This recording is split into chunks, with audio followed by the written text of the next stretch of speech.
Siim, 100 start, nagu su võistlusauto numbergi ütleb, lõpetasid siin Võrumaa talverallil teisena ja olid tegelikult ralli finišis selle tulemusega väga rahul. Oled endiselt sama meelt?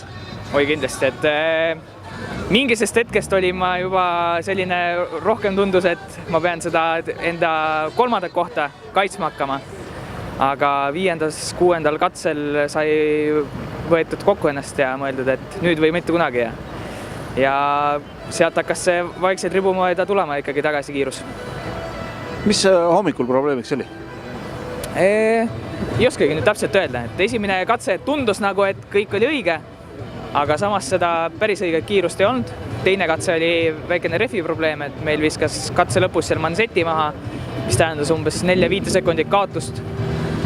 Ja 3.–4. katse ainult oskan õlgu kehitada, et kuskile see aeg läks, aga kuhu seda küll ei tea. Et kokkuvõtvalt võib tegelikult öelda, et sinu hästi alanud hooaeg jätkus ka siin Võrumaa teedel hästi?